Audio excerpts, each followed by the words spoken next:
झालीच पाहिजे. सदोष रेल्वे पूल प्रकरणात कारवाई झालीच पाहिजे. अधिकाऱ्याकडून नुकसान भरपाई झालीच पाहिजे.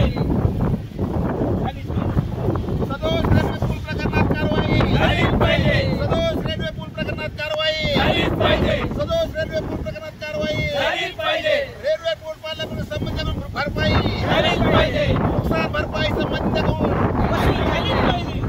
सदोष रेल्वे पूल प्रकरणात कारवाई झालीच पाहिजे. सदोष रेल्वे पूल प्रकरणात कारवाई झालीच पाहिजे. सदोष रेल्वे पूल प्रकरणात कारवाई झालीच पाहिजे. अधिकाऱ्यांवर कारवाई झालीच पाहिजे. अभियंत्यांवर कारवाई झालीच पाहिजे.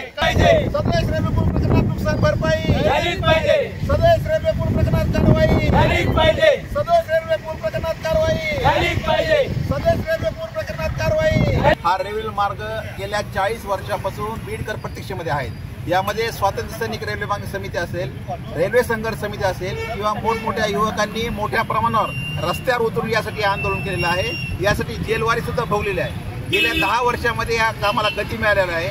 मात्र आपण पाहतो की या ठिकाणी संबंधित अभियंते आणि कंत्राटदार यांचं दुर्लक्ष आहे. रेल्वे तलाटा या ठिकाणी रोडवरील पालवण फाटा या ठिकाणी तब्बल 3.25 कोटी रुपयांचा खर्चून बांधण्यात आलेला रेल्वे पूल चुकीची दिशा असल्यामुळे तो पाडण्यात येत आहे. आता तो रेल्वे पूल पाडण्यासाठी 20 लाख रुपये खर्च आहे आणि नवीन रेल्वे पूल बांधण्यासाठी 15 कोटी रुपयांचा खर्च आहे. हा सगळा पैसा जनतेच्या पैशातला आहे.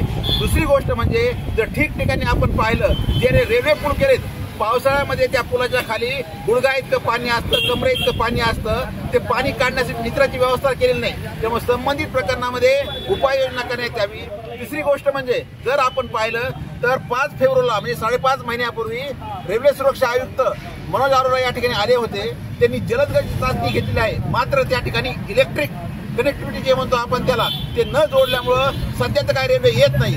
बीडकरांना प्रतीक्षा आहे की बीडला रेल्वे कधी धावणार. त्यामुळे आमची अशी मागणी की तातडीने ते रेल्वे कनेक्टिव्हिटीचं काम करण्यात यावं आणि जे सदोष रेल्वे पूल जो आहे जो पाडलेला आहे किंवा ज्या ठिकाणी पाणी साचतं ते जे संबंधित कंत्राटदार अभियंता जे असतील त्यांच्याकडनं जनतेच्या पैशाचं जे नुकसान झालेलं आहे ते नुकसान भरपाई वसूल करण्यात यावी अशी आमची मागणी.